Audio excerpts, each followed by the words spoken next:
దయచేసి నడవండి. రోజుకు 7,000 అడుగులేయండి. నేటి ఉరుకుల పరుగుల జీవితంలో ఫిట్నెస్ కోసం రకరకాల కసరత్తులు వాడుకలోకి వచ్చాయి.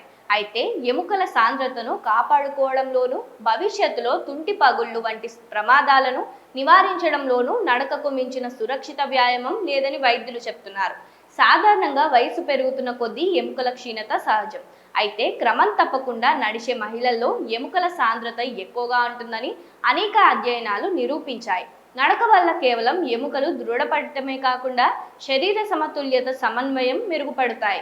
దీనివల్ల వృద్ధాప్యంలో అకస్మాత్తుగా పడిపోయే ప్రమాదాలు, త్వరగా కలిగే పగుళ్ళు గణనీయంగా తగ్గుతాయి.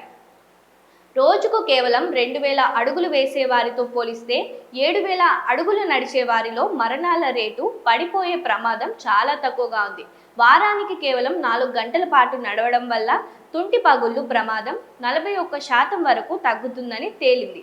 రోజుకు కనీసం 1 మైలు నడిచినా కూడా ఎముకల ఆరోగ్యానికి అది కొండంత అండగా నిలుస్తుంది. ఒకేసారి 7,000 అడుగులు నడవలేని వారు నిరాశ చెందాల్సిన అవసరం లేదు. ఏమి చేయకుండా ఖాళీగా ఉండటం కంటే తక్కువ అడుగులైన నడవడం మంచిది. మీ నడకను రోజులో చిన్న చిన్న సెషన్లుగా విడగొట్టుకున్న ఫలితం ఉంటుంది. కేవలం నడకతోనే ఆగిపోకుండా దీని 8 అంగుళాలు డ్రాప్ జంప్లు లేదా హీల్ డ్రాప్స్ వంటి ఇంపాక్ట్ వ్యాయామాలతో కలిపి చేస్తే ఎముకల సాంద్రత మరింత మెరుగుపడుతుంది. కాబట్టి నేటి నుంచే మీ నడకను ప్రారంభించి ఆరోగ్యకరమైన భవిష్యత్తుకు పునాది వేయండి.